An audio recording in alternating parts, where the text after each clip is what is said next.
Արտակցյան, Հայաստան դաշինքի հայտարարությանը ինչպես կարձագանք է, որովհետև ասել են կարծես թե հետևյալն է, որ դուք բերեք նաև ԿՊ-ի պակասող ձայներ կամ այլ պակասող ձայներ, մենք էլ 128 ձայնը կտանք ձեզ։ Դուք իրենց հարցրեք,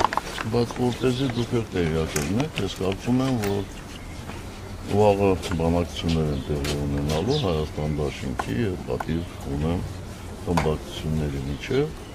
եւ այդ հարցերը հարցին դաշնական պատասխաններ չստանան։ Դուք եւ Ռոբերտ Քոչարյանը բանակցում եք այս բանի այդ հարցի շուրջ։ Որոշողը Ռոբերտ Քոչարյանն է լինելու։ Իրենց խմբակցության մասով։ Իրենց խմբակցության մասով բանը։ Ես չեմ կարծում։ Տպավորություն է, որ մրցավազք է, որ ՀԿ-ն Քոչարյանին ու իր թիմին է տուփիկ ուզում տալ, հիմա էլ Քոչարյանն ու իր թիմը ՀԿ-ին են տուփիկ տալիս, այսպես փոխադարձ շախ ու մատ անելու։ Տուփիկ դա փակուղու արժե կամ շախ են անում շախմատային լեզվով ասած, որ մատ անեն։ Մենք շախ ենք հայտարարել եւ հայտարարել ենք միայն այսօրվա իշխանությունները։ Մենք ուրիշ շախ հայտարարելու ֆիգուր չունենք։ Մատանել կստացվի իմպիչմենտով։ Իսկ փողոց գեներացնելու հիմքեր տեսնում եք նաեւ այս գործընթացով։ Վստահ եմ ես, ոչ թե տեսնում եմ, այլ վստահ եմ։ Պարոն Սարգսյան, շատերը մտածում են, որ դուք Նիկոլ Փաշինյանի դեմ կոմպրոմատներ ունեք եւ միայն հարմար պահի եք օգտագործելու դա։ Նախ ունեք եւ երբ եք օգտագործելու։ Ինչ կոմպրոմատներ։ Դե իշխանության եք եղել, ինքն էլ ընդդիմադիր է եղել։ Հետո որևէ ձևով չունեք կոմպրոմատներ։ Այսինքն այս 7 տարվա ընթացքում ամեն ինչ շատ լավ է եղել եւ լրացուցիչ կոմպրոմատների կարիք կա։ Ես զարմանում եմ ձեր հարցերի։ Անձնական դաշտի երևի, հա, գործընկերություն։ Որտեղ իրեն մտել են արդեն անձնական դաշտ, այդ թվում եկեղեցականներ, ասում են նախորդ իշխանությունը կունենար, ինչ էլ չլինի հատուկ ծառայություններ, ինչ որ անձնական հետաքրքիր տեսանյութեր։ Ոչ։ Ձեր պահոցում միայն են ձայնագրություններ։ Ես հետաքրքիր ձայնագրություն հրապարակել եմ, դեռ ցավոք սրտի շատ-շատերին դա քիչ հետաքրքրեց։ Բայց այսօրվա իրավիճակը հենց այդ խոսակցության արդյունք է, այդպիսի դիրքորոշման արդյունք է։ Պարոն նախագահ, 7 տարի առաջվա իրողություններին անդրադառնալով եւ այս 7 տարիների մասին Իրանի գերագույն առաջնորդի խորհրդականը հայտարարություն բացահայտում է արել, նշել է, որ որոշ երկրներ շահագրգռված էին Հայաստանը մասնատելու ճանապարհով Զանգեզուրի միջանցքի անվան տակ փակել Իրանի ելքը դեպի Եվրոպա եւ Թեհրանը կարողացել է խափանել այդ գործարքը։ Ըստ ձեզ այդ որոշ երկրների այդ ծրագրերը վերջնականապես խափանված են, թե պետք է շարունակվեն եւ հակազդեցություն պետք է։ Ոչ, մենք միշտ արտաքին վտանգի առկայություն զգացել ենք ու զգալու ենք։ Ես չեմ կարող մեկնաբանել Իրանի, ինչպես ասեցի, համապատասխան պաշտոնյայի ասածները։ Ամենտեղ ծրագրերի մասին դուք ակնարկել եք, պարոն նախագահ, գլոբալիստական երկհաղորդում։ Ոչ, ես այդպիսի բանի մասին չեմ ակնարկել, ես միշտ ասել եմ, որ այո, Հայաստանը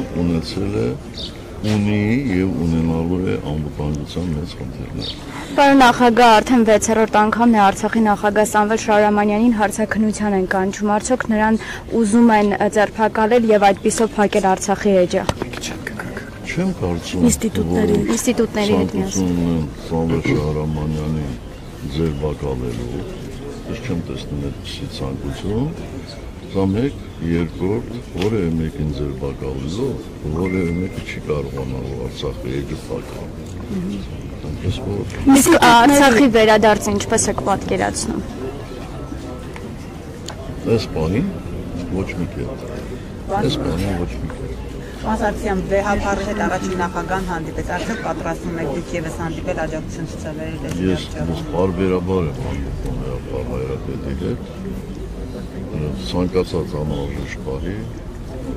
Իդեպ դուք ինչպես եք գնահատում այն, որ Լևոն Տեր-Պետրոսյանի վրա այսպես հարձակում եղավ ԿՊ-ի կողմից, այն պարագայում, երբ որ Տեր-Պետրոսյանը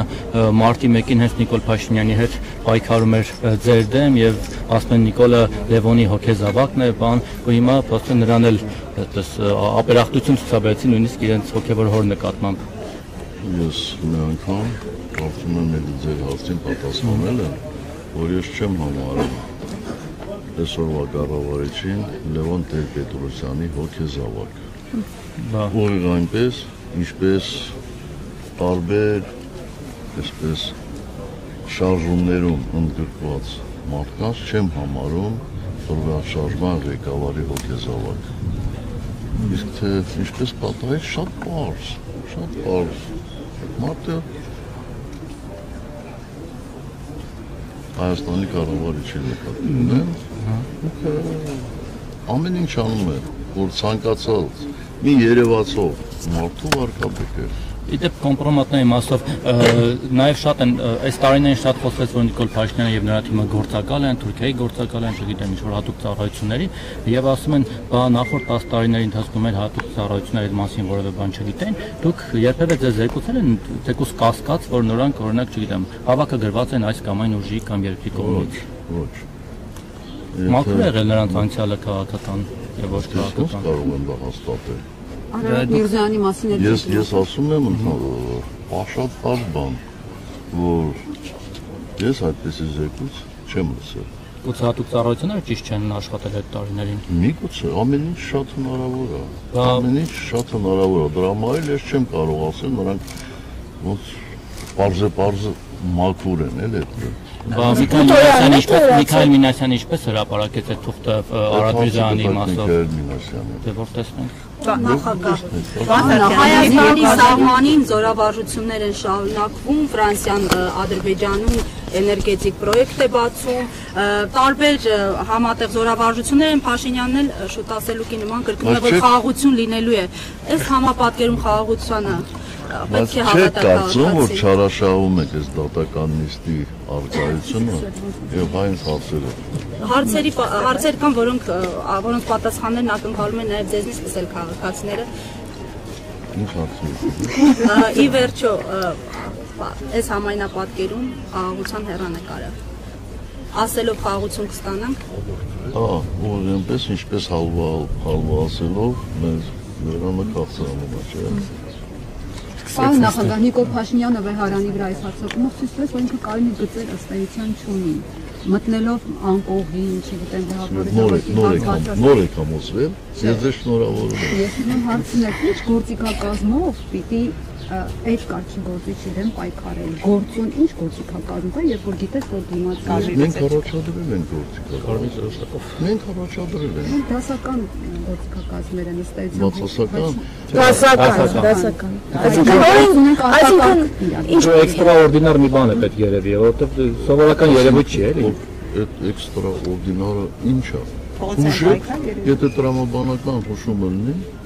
կարող ենք մենք Մի քիչ դժվար է հուսել, որ իշնեք այս իր հետ իր լեզվով։ Ես չեմ կարծում, որ քննադատության պակաս կա, բայց ես օրինակ ի վիճակի չեմ իր լեզվով խոսել։ Իր բառամթերքով։ Ի վիճակի չեմ։ Վերջին ինչալս բառամթերքը, երբ որ եկեղեցու հետ կապված արտահայտեց ձեր վերաբերմունքը, դուք պետության ղեկավար եք եղել, շատ այսպես իրավիճակներ եք եղել, որ կարող է եւ հունից դուրս եք եկել, օրինակ ձեզ կարող եք այդպիսի բառամթերք ցույց տալ։ Ոչ։ Պարոն նախագահ, արդեն հայտնի է ընտրությունների օրը 2026-ի հունիսի 7-ին, եթե այն ամենների միջև չհաջողվի Նիկոլ Փաշինյանի իմպիչմենտով հեռացնել, ՀՀԿ-ն մասնակցելու է ընտրություններին։ Տեսնենք։ Դեռ որոշում չկա։ Ոչ։ Պարոն նախագահ, դուք իսկապես 30 տարի բանակցել եք Արցախը հանձնելու շուտ, այդ բանակցությունները դրա մասին են եղել, հետո եկել հանրության ապահովության։ Բայց ես ձեր փոխարեն ամաչում եմ։ Դա ինչ հարցավոր տալիս է։ Դե այդ են ասում ձեր Ո՞վ մասին։ ասում։ Նիկոլ Փաշինյանի իշխանությունները Գնացեք իրան հարցրեք, թող մի հատ փաստ բերի։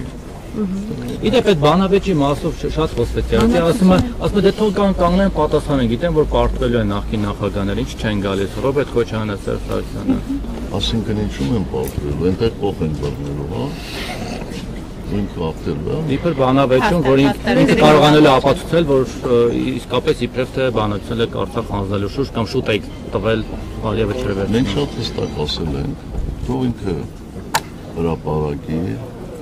համանախագահների կողմից առաջարկած վերջին փաստաթղթը։